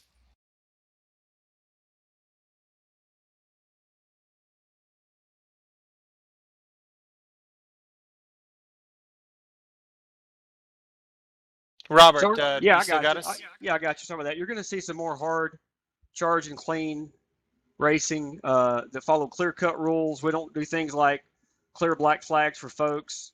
We don't do things like give people a free wave around. You know, we strictly go by iRacing guidelines. And you're going to see more guys challenging each other on the track, you know, for position and give room. This was our last preseason Thunder practice race, so to speak. We're getting more used to each other, and I definitely look forward to seeing more hard racing that's going to result in many different winners. As you can tell, we've had a lot of different winners this preseason, something that not all leagues can say, and I think that speaks volumes to the group of guys we've been able to recruit over the last 60 days. Sounds good. You've done a great job at getting this Domino's TYJ Racing League up and running, and it's very impressive to what you've done in just 60 days. Tell us a little bit about your expectation as a driver competing in the Cup Series, and then tell us who gets it done for you. Well, I'll be the first one to tell you, Bucky, that I'm not one of the most talented drivers out here. I'll be honest, I'm just thankful to the good Lord that I've got this opportunity to race in this league and have a small portion of putting it together. I want to thank some guys. Of course, Bart, my co-owner, who's with Domino's Pizza, who's put this whole program together with my little bit of help. Also, Chad. I want to thank Judd, Ryan, Kevin, and Mike. These guys have done a lot of hard work over the last 60 days, getting everything done from the website to graphics to commercials that you've seen. I also want to thank Laura Lawson for helping us with some of these broadcasts. And, I expect to run mid-pack. I might get lucky and have some top 5 finishes, but I'm just thankful to be in the league like this where, most guys have got a shot to win a race, and they know that the rules are going to be the exact same rules every week. They don't have to worry about their buddies getting cleared on black flags or anything along those lines. They know they're going to get some small payment at the end of the day, which just makes it more interesting in my part. But I'll be happy just to finish 15th, make the chase, and get to know these guys a lot better. All right, Robert, I appreciate it tonight, and we'll see you at the beginning of the season. We'll take it right back up to the booth. All right, as we finish up our driver interviews, I'm going to go to you, Tyler, first. What's your impressions from the night? A lot of good racing, a couple of wrecks toward the end. I frankly thought that this was a fantastic race. You had a few big wrecks here and there, which slowed the pace down, but when we were under green, it was just fantastic racing from the front to the back. You had a great battle for the lead, and you just didn't know who was going to win at the end of the day. You had big names like Sean Meyer. You had both Curtises in the field, so strong, but at the end of the day, Ryan comes out of almost nowhere, pulls off the win, and I don't think I could have watched a more exciting race. Yeah, I really think it was just the fact that these guys, they got down toward the end of the race and money's on the line, so they started racing a little bit more aggressive than they had.